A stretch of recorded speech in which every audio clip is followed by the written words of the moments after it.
एक सिंचाई ऑफिसर को अपनी बेटी के लिए रिश्ता ढूंढना था। तो उसके ऑफिस में जो लोग आते तो वो ऑफिसर ये कहता कि अगर कोई अच्छा रिश्ता तुम्हारे जानकारी में है तो जरूर हमें बताना, कोई अच्छा लड़का है तो जरूर हमें इन्फॉर्म करना, हम अपनी बेटी की शादी करना चाहते हैं। उस सिंचाई ऑफिसर ने बहुत सारे लोगों से बोला, लेकिन इत्तेफाक से एक शख्स एक दिन आया और आने के बाद कहता है कि ऑफिसर साहब, एक लड़का है जो कि दिल्ली में पार्क की जो है पार्किंग की कॉन्ट्रैक्ट करता है।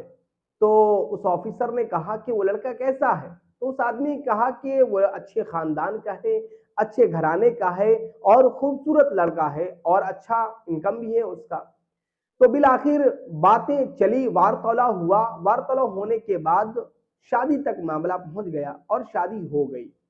शादी होने के बाद अब ये सोच रहा था लड़का कि फ्यूचर में हमारे बच्चों की पढ़ाई अच्छी हो, तो उसने ये किया कि वो सिद्धार्थ नगर से निकल कर करके वो लड़का जो है वो लखनऊ शिफ्ट हो जाता है, वहां पे घर ले लेता है और घर लेने के बाद वो अपने बच्चे की एडमिशन जो है वो एक अच्छे स्कूल में जो है करा देता है और कराने के बाद वो वहां से दिल्ली रवाना हो जाता है। लेकिन जिंदगी अच्छी चल रही थी, लेकिन एक दिन जो है पुलिस की एंट्री होती है और वो पुलिस आने के बाद तफ्तीश करने लगती है कि आखिर मामला क्या है, इसलिए कि वो कोई मामूली आदमी नहीं, वो कोई मामूली लड़का नहीं, बल्कि वो करोड़पति बन चुका था।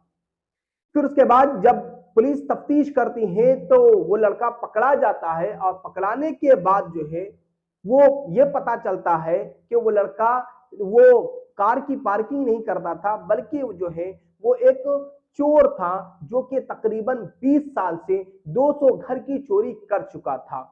आखिर वो कैसे पकड़ाया और वो चोरी क्यों करता था, इसकी पूरी कहानी क्या है, आज आपको इस वीडियो में हम बताने वाले हैं। अस्सलाम वालेकुम वरहमतुल्लाहि वबरकातुहू। मैं मुफ्ती इस्नाद सकाफी, आप देख रहे हैं इस्लाही हब यूट्यूब चैनल। जब उससे पूछताछ हुई तो ये पता चला कि उसकी दो शादी हुई है। एक शादी जो उसने लखनऊ में स्मिता नाम की लड़की से किया था और एक शादी जो उसने दिल्ली में नेपाल की लड़की से किया था, जिसके साले का नाम विनोद थापा था। अब ये विनोद थापा कौन है, इसकी भी एक स्टोरी है, आगे आपको पता चलेगी। तो जब पुलिस उससे पूछती है कि आखिर ऐसा कैसे हुआ, तुम करोड़पति कैसे बन गए और तुम 200 घर की चोरी कैसे अकेले किए, हालांकि उसने किसी को साथ नहीं लिया था बल्कि उसने अकेले चोरी किया था। तो वो ये कहता है, तो ये पता चल गया कि दो शादी हुई थी और ये भी बताते चले कि उसने ये भी बताया कि मेरा जो है एक हॉस्पिटल लखनऊ में है और उसका एक होटल जो कि नेपाल की बीवी के नाम से, सपना की बीवी के नाम से जो है होटल में होटल बना कर करके रखा था, जिसका रेंट तकरीबन 2 लाख रुपए आता था और भी बहुत सारे उसके जो है रेंट पर उसने घर लगाए हुए थे, जिससे उसकी जिंदगी बहुत ही ज्यादा अच्छी चल रही थी। फिर जब पुलिस पूछताछ करती है तो वो ये कहता है कि सर इसके पीछे एक कहानी है। वो एक कहानी बताता है। वो कहानी क्या थी? वो कहानी ये थी कि वो कहता है कि 1997 में 1997 में सिद्धार्थ नगर से वो दिल्ली रवाना हुआ कमाने के लिए और वहां पे कीर्ति नगर में उसने पुलिस स्टेशन की कैंटीन में जो है उसे जॉब मिली और वो जॉब अच्छा खासा कर रहा था। पता नहीं उसे क्या उसके मन में आया, एक दिन उसने उस पुलिस की कैंटीन में उसने चोरी कर डाली और किसी ने देखा। देखने के बाद एफआईआर हुआ, एफआईआर के बाद वो जेल भी गया और जेल से आने के बाद उसने सोचा कि अब क्या किया जाए, टाइम तो बहुत सारा निकल चुका है, अब हमें क्या करना चाहिए। तो उसने ये सोचा, उसकी नापाक जहन ने ये उसे इंट्रीगेट किया कि अब जो है चोरी ही को जो है कंटिन्यू कर दिया जाए। तो वो जो है चोरी को कंटिन्यू रखता है। उसने अपनी लास्ट चोरी के अरविंद नगर में एक हवेली में जो है किया, लेकिन एक खास बात उसकी ये है कि वो जो चोरी करता था वो उस घर में चोरी करता था, उस कोठी में चोरी करता था जो कोठी जो घर जो है बहुत दिनों से बंद पड़ा हो।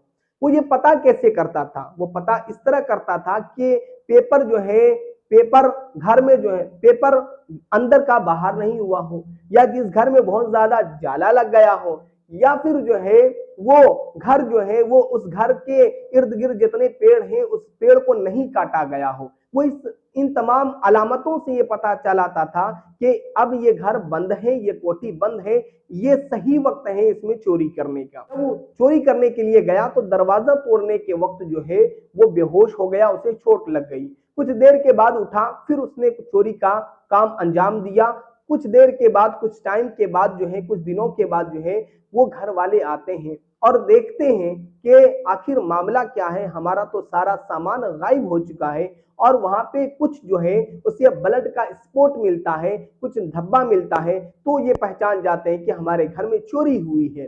वो पुलिस को इन्फॉर्म करते हैं। पुलिस को इन्फॉर्म करने के बाद ये सारी कहानी खुल करके आती है। ये जो आपको पूरी स्टोरी बताए हैं, इस पूरी स्टोरी को सुनाने का मतलब और मकसद क्या है?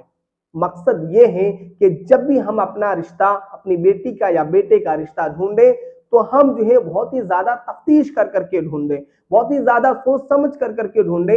कहीं ऐसा ना हो कि हमें सामने कुछ और दिखाया जा रहा है और इसके पीछे कुछ और चल रहा है। एक लड़का जो कि चोरी से करोड़पति बन गया, उसका पेपर में भी जो है ये न्यूज आया था कि वो जो है चोरी कर करके करोड़पति बन गया। इस वीडियो को लाइक कीजिए, तमाम दोस्तों अहबाब तक शेयर कीजिए और इस चैनल को सब्सक्राइब कीजिए। अस्सलाम वालेकुम व रहमतुल्लाहि